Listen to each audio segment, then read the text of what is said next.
Asking Elizabeth to let Margaret shine is like asking Charles to stop being jealous of Diana. It was never going to happen, because the Crown doesn't allow it. That's not cynicism.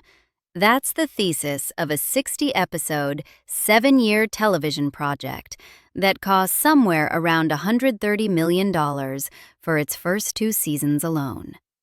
Netflix's The Crown didn't accidentally stumble into this pattern.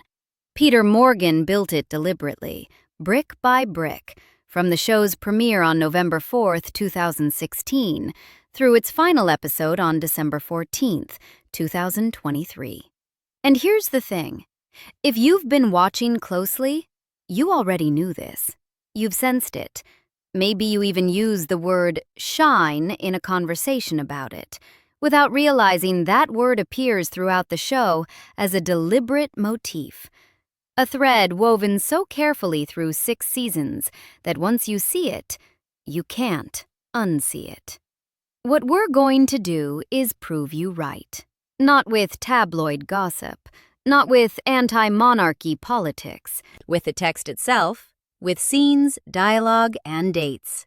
We're going to treat The Crown the way serious critics treat prestige television, as a carefully constructed argument about institutional power, hidden in a period drama with impeccable costumes and devastating performances.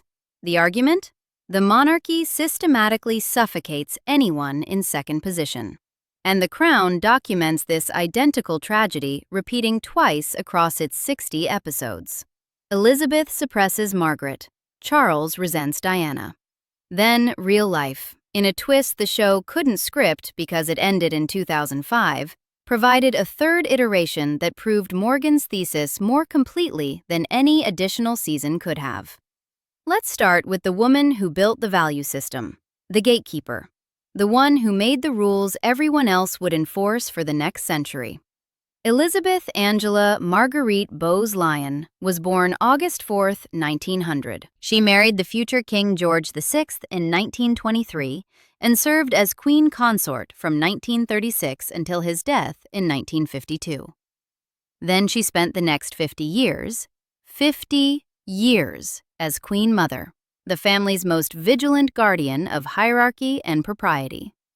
She died March 30, 2002, at 101 years old. In The Crown's first 4 seasons, she appears as the institutional voice.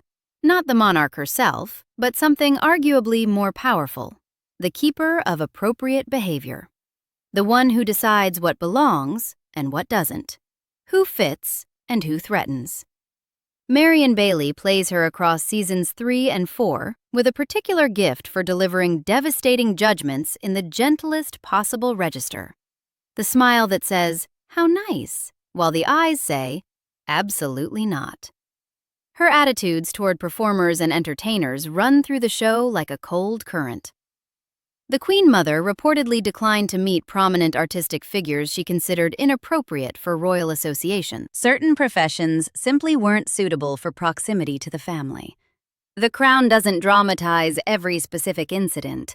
It doesn't need to. Instead, it builds something more damaging, a portrait of class consciousness so complete that it doesn't require explicit enforcement. It becomes the air everyone breathes, the water in which the fish swim without ever questioning why they're wet. Watch how the show presents her reactions to various women who enter the royal orbit. There's a consistent taxonomy at work. Some women are born to support royalty. They understand their place. They complement rather than compete. They know instinctively when to step forward and when to fade. Other women threaten. They draw attention. They possess what the Crown repeatedly calls charisma, or star quality, or, and here's that word again, shine. The distinction isn't merely preference, it's policy. She distinguished between appropriate aristocratic restraint and inappropriate theatrical visibility, between those who compliment and those who threaten, between supporting players content with their roles and leading ladies who might upstage the air. This matters because she didn't merely hold personal preferences, she transmitted them into institutional DNA. Her counsel to family members emphasized duty, restraint, the subordination of personal desires to institutional needs. The Crown depicts her influencing Elizabeth's handling of Margaret, shaping attitudes toward Diana, establishing principles that would outlive her physical presence by decades. When she died in 2002, her body was gone. Her value system wasn't. It still isn't. Now meet her first casualty. Margaret Rose Windsor was born August 21, 1930, the younger daughter of parents who never expected to become king and queen.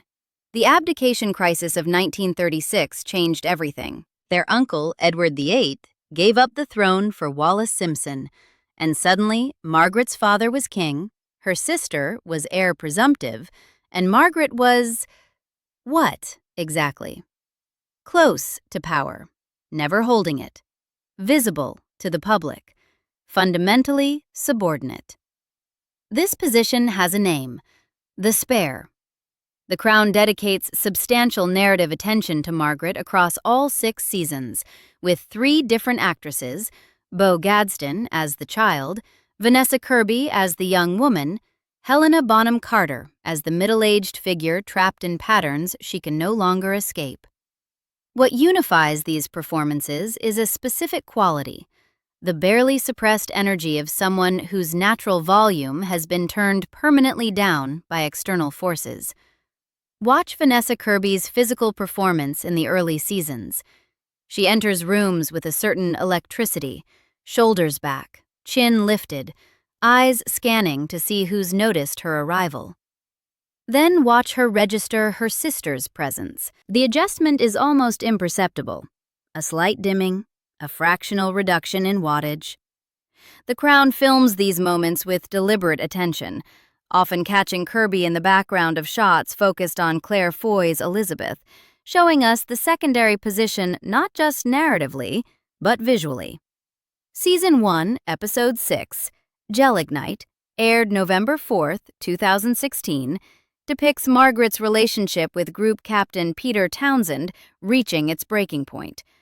The historical timeline runs from 1952, when Townsend's divorce from his first wife Rosemary was finalized, through October 31, 1955, when Margaret publicly announced she wouldn't marry him.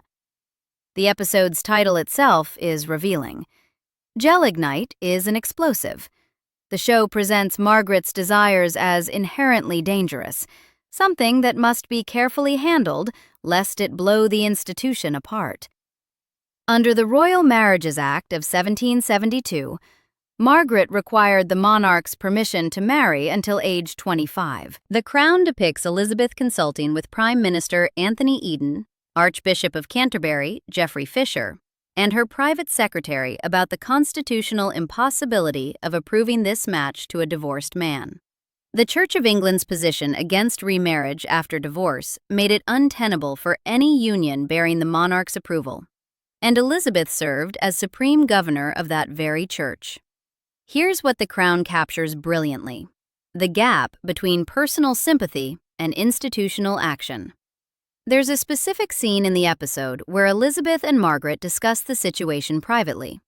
The camera holds on both faces, Claire Foy's Elizabeth radiating genuine distress, genuine love for her sister, genuine understanding of the sacrifice being demanded, and doing absolutely nothing to challenge the system preventing Margaret's happiness. Not one thing. The institution provides the script, and Elizabeth reads her lines. The dialogue in these scenes is carefully crafted to establish a pattern that will repeat for 60 episodes. Elizabeth speaks in passive constructions. It isn't possible. The situation doesn't allow. There's nothing that can be done. Never. I won't allow it. Or, I choose the institution over you. The monarchy acts. Elizabeth merely transmits its requirements. This linguistic pattern matters because it allows the suppression to occur without any individual being responsible for it. Margaret isn't being denied by her sister. She's being denied by circumstances, by constitutional requirements, by the accumulated weight of tradition. The institution operates through people, while appearing to operate despite them. Which brings us to the shine moment. The Queen Mother's famous advice to Elizabeth appears in Season 2, after the Townsend affair has crushed Margaret's romantic hopes. The specific scene occurs when the Queen Mother counsels Elizabeth about balancing Margaret's need for purpose against the institution's requirements. Let her have her moments. Let her find her place. Let Margaret shine. The line is delivered with warmth, with apparent generosity. Victoria Hamilton, playing the Queen Mother in the early seasons, gives the words a gentle, almost maternal quality.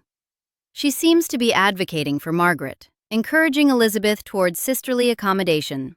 Sounds progressive, almost radical, coming from the institution's chief enforcer. What follows this advice in the show is the systematic revelation that shine was always conditional. Conditional on its not actually manifesting. Conditional on nobody noticing. Conditional on the shine remaining dim enough to flatter the air rather than compete with her. Margaret's theatrical inclinations, her love of performance, her gift for mimicry, her desire to attend artistic events and mix with creative people were tolerated as eccentricities rather than embraced as assets. The Cram depicts her attending parties, performing at social gatherings, and being gently but persistently redirected away from any public expression that might compete with her sister's more restrained image. There's a recurring visual pattern in how these party scenes are shot. Margaret arrives luminous, commanding attention, drawing the camera and the other characters toward her energy. Then a courtier appears at her elbow. A word is murmured, and the next shot shows Margaret slightly deflated, her posture adjusted, her volume reduced. The show never dramatizes explicit censorship. No one tells her to stop. They simply create conditions under which continuing becomes impossible. When she attracted press attention, she was counseled to be more discreet. When she drew crowds, the achievement was reframed as potential embarrassment. When she exhibited the charisma that came naturally to her, the shine she'd been explicitly permitted, that shine was treated as a threat. Not a compliment to the family's public appeal, a threat to it. Season 2 shows her seeking outlets in nightlife, sharp social commentary, and increasingly public displays of the personality she was forbidden to channel professionally. Vanessa Kirby plays these scenes with a particular desperation. Margaret reaching for any space where her full self might be expressed, finding each space systematically closed off. The institution had given her permission to be remarkable, then punished her for being remarkable. The permission itself was the cruelty, not because it was insincere, but because it was impossible. You cannot shine and be invisible. You cannot be extraordinary and know your place. The two demands are mutually exclusive, and the institution insisted on both. Season 1, Episode 10, Gloriana, depicts the immediate aftermath of Margaret's renunciation of Townsend. Watch Kirby's face as she delivers the statement. There's a moment, just a flash, where her eyes go dead. Not sad, not angry. Empty. It's the expression of someone who has just understood something terrible about her own life. She retreats into patterns of late nights, drinking, and cutting remarks that would define her public persona for decades. She married photographer Anthony Armstrong Jones in 1960, divorced in 1978, and spent her remaining years as a figure of glamour and controversy who never found a sanctioned outlet for the shine the institution had first permitted, then extinguished. Helena Bonham Carter takes over the role in seasons 3 and 4, and the performance is heartbreaking in its specificity. She plays Margaret as someone still reaching for the shine, still making grand entrances, still commanding rooms, still possessed of the theatrical instincts that defined her youth. But now there's something wounded underneath. The gestures land slightly off. The timing is fractionally wrong. She's performing Margaret, because the real Margaret was never allowed to exist. In Season 3, Episode 2, Margaretology, the show depicts Margaret undertaking an official tour of the United States in 1965. The episode title itself is pointed. This is Margaret as subject of study, Margaret as phenomenon, Margaret being examined rather than simply existing. The tour generates enormous press attention, massive crowds, genuine diplomatic success. And the institutional response? Immediate concern about whether she's overshadowing the Queen. The episode depicts courtiers fretting about coverage ratios, about headlines that focus on Margaret rather than Elizabeth, about whether the spare is, temporarily, outshining the heir. The success is reframed as a problem to be managed rather than an asset to be celebrated. Margaret returns home to find her moment has already passed. The institutional memory is short for achievements and long for transgressions. Her American triumph fades. Her reputation as difficult persists. Princess Margaret died February 9, 2002, at 71 years old, following a stroke. 7 weeks before her mother. The woman who had told Elizabeth to let Margaret shine died having watched that shine systematically extinguished for 50 years. That's Generation 1. 26 years after Margaret's forced renunciation of Peter Townsend, the institution faced the same problem in a more spectacular form. Same pattern, different faces. Identical outcome. Lady Diana Spencer was 19 when she married Charles, Prince of Wales, on July 29, 1981, at St. Paul's Cathedral. 750 million television viewers watched worldwide.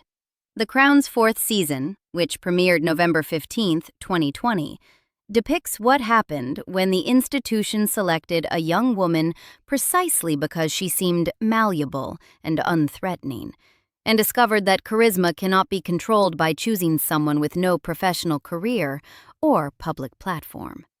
Episode 3 of Season 4, titled Fairy Tale, dramatizes the courtship and wedding with specific attention to institutional calculus. Diana had no career to subordinate, no public identity to manage, no platform from which she might compete.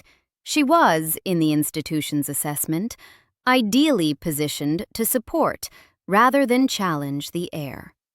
Emma Corrin plays Diana in Season 4 with a specific physical vocabulary, nervous hands, downcast eyes, a tendency to shrink into spaces rather than fill them.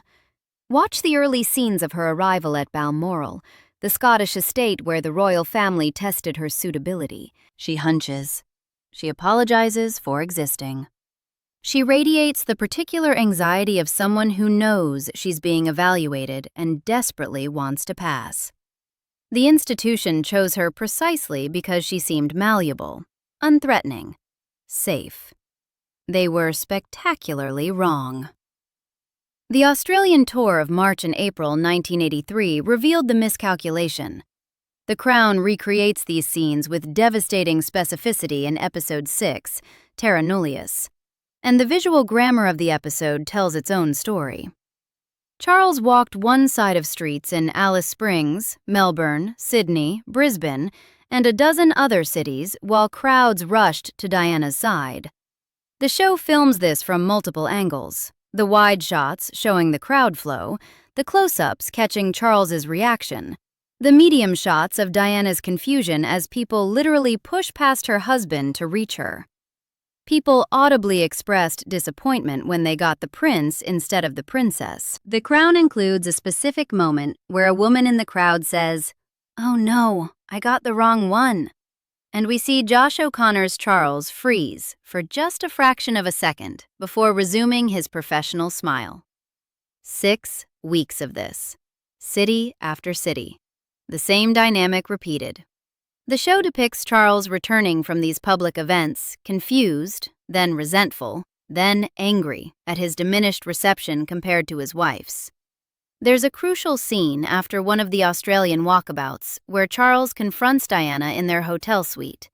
He doesn't shout. The royals rarely shout in this show. Instead, he speaks with precise, cutting clarity about the difficulty of his position, about how hard he has worked, about how long he has prepared, and about how she is making him look. The institutional response, as the show presents it, was identical to its response to Margaret. Diana was counseled toward restraint, cautioned about overshadowing her husband, reminded of her supporting role in the hierarchy.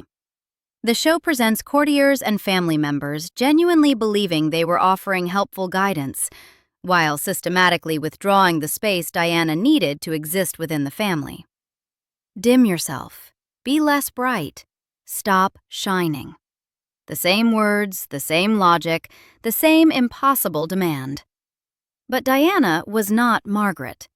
Margaret had been trained from childhood in royal protocols, had absorbed the institutional expectations before she could question them. Diana arrived as an adult from outside the system, young enough to be molded, but old enough to know what was being taken from her. Season 4, Episode 9, Avalanche, depicts the marriage's collapse accelerating through the late 1980s. The title refers both to the skiing accident in which one of Charles's friends died and to the cascade of failures destroying the marriage. Diana sought outlets for her energy and visibility outside official channels. She developed direct relationships with the press, made solo public appearances. The institution treated these acts as rebellion rather than natural expressions of her gifts. The surveillance increased.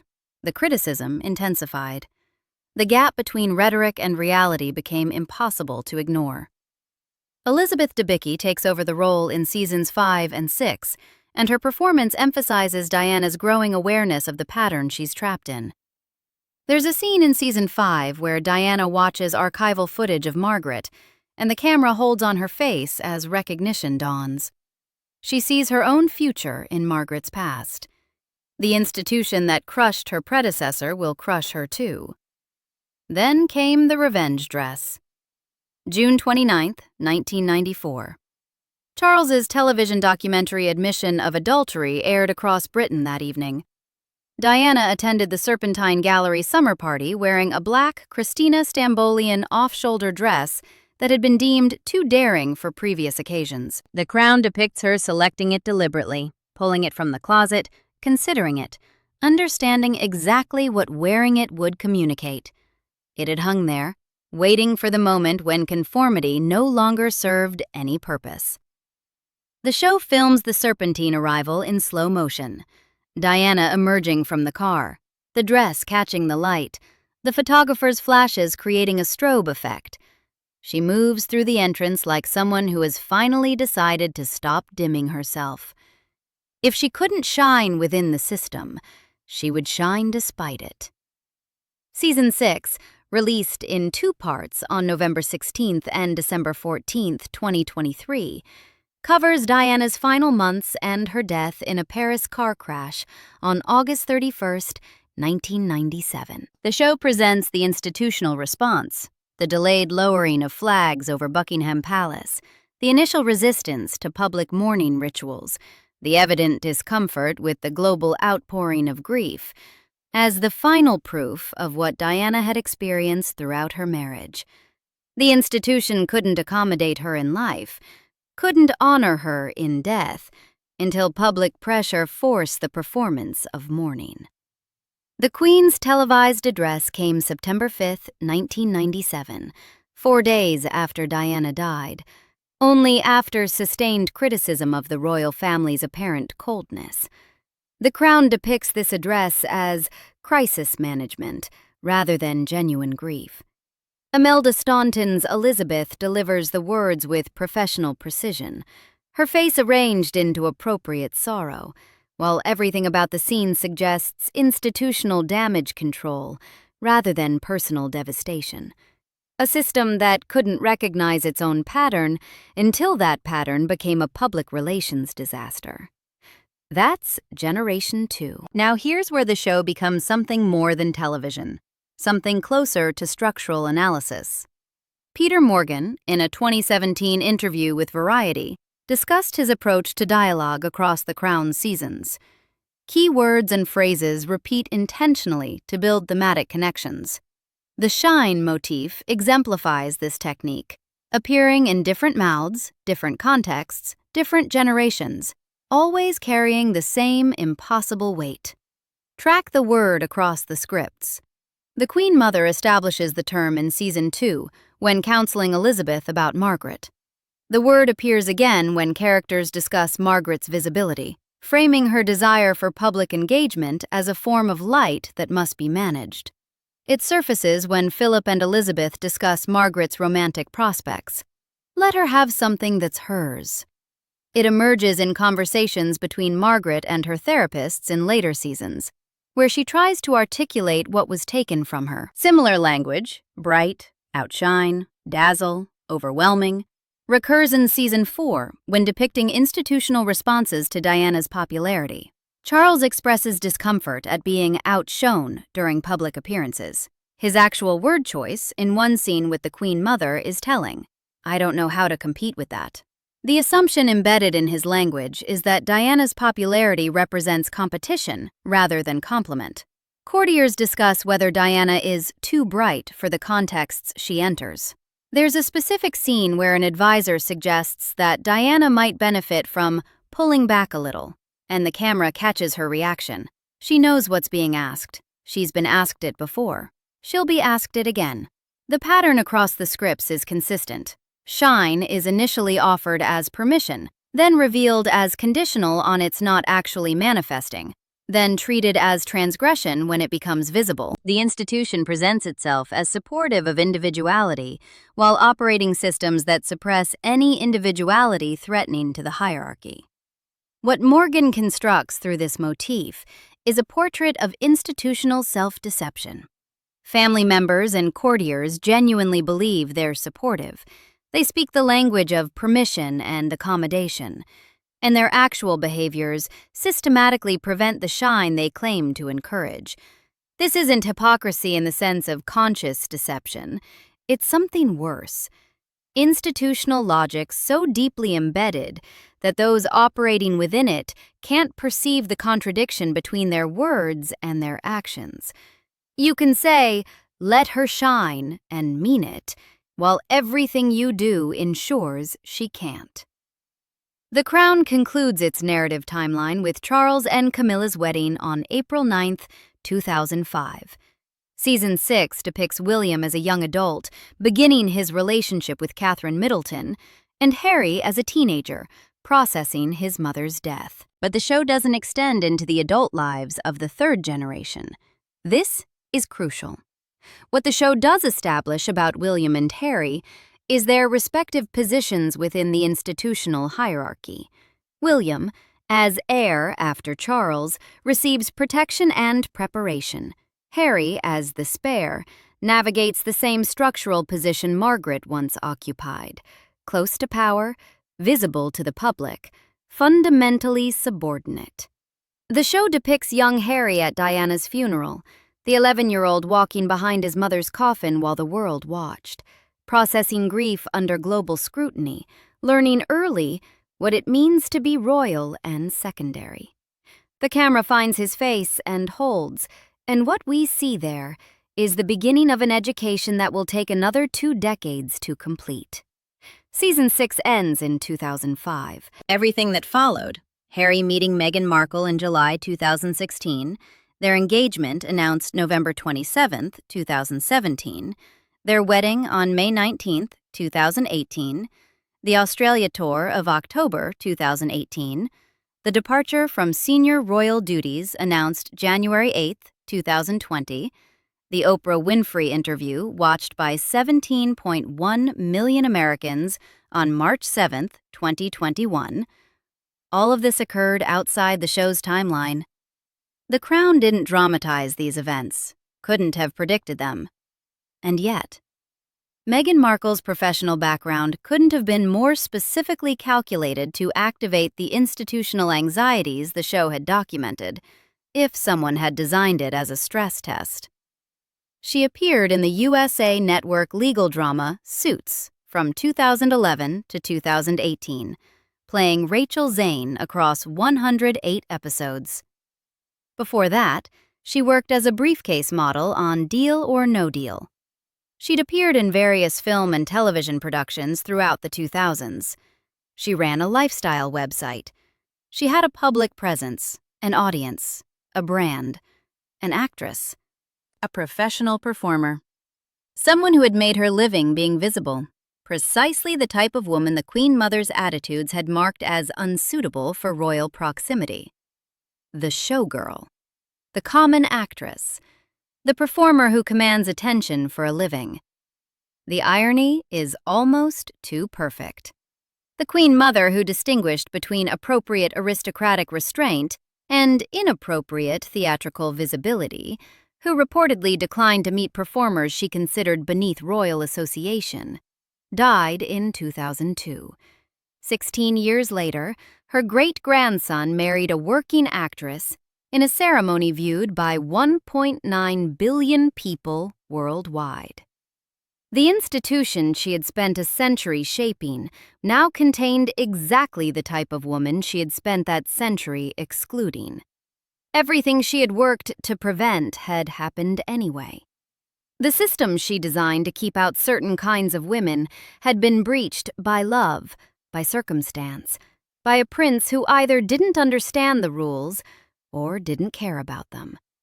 The reported response was identical to the pattern the Crown had documented. Initial welcome, giving way to growing concern about visibility. The Australia, New Zealand, Fiji, and Tonga tour of October 2018, conducted while Meghan was pregnant with their first child, generating the same dynamics Diana's 1983 tour had generated. Large crowds, enthusiastic reception. Coverage focused on the couple rather than on William and Catherine. Institutional concern about the couple's popularity relative to the heir's household. The same pattern, the same response. The same impossible demand. Be visible enough to serve the institution, but not visible enough to threaten the heir. We know how this story has unfolded because we've been watching it happen in real time. But here's what matters. The Crown ended before any of it occurred. Peter Morgan couldn't have written this into his show because it hadn't happened yet. The pattern simply continued on its own, without a scriptwriter, without a budget, without Emmy-nominated actors to perform it. Because the institution itself is the author. That's the thesis Morgan spent 7 years and 60 episodes proving. The faces change. Elizabeth, Margaret, Charles, Diana, William, Harry, Meghan. The positions rotate, the decades pass, the costumes update, the cameras improve, but the pattern persists. Anyone who threatens to outshine the heir will be systematically dimmed, not through conscious conspiracy, that would be too simple, too easily identified and resisted. Through institutional logic so deeply embedded it operates automatically, executing its programming regardless of who occupies which position. The word shine keeps appearing in these conversations because the show trained us to notice it. Margaret was told to shine, Diana shone too brightly, and now, in real life, beyond the show's conclusion, another woman has been told, in words the institution would never explicitly use, but in actions impossible to misread, that her shine threatens the order of succession. What makes The Crown remarkable as television isn't that it documented royal history with expensive sets and talented actors. It's that it identified a structural pattern with such precision that real life proved it right after the cameras stopped rolling. The show presented itself as drama. Turns out, it was prophecy. And prophecies, once recognized, invite a question. What happens next? The question isn't whether this pattern exists. The evidence stretches across 70 years and 3 generations, documented in a prestige television production and then confirmed by events outside its timeline. The question is, who will be next? Somewhere in the line of succession, or adjacent to it, there's another figure who will shine too brightly. Another person who will be told they're welcome, encouraged even, to express their individuality, and then discover that the permission was always conditional. Another spare who will learn what Margaret learned, what Diana learned, what the audience of The Crown has now learned alongside them. The Crown isn't showing us history. It's showing us a machine that can't stop repeating itself. The faces will change, the pattern won't. If this kind of analysis is your thing, treating pop culture as serious text, finding the structural arguments hidden in prestige television, subscribe for more stories like this.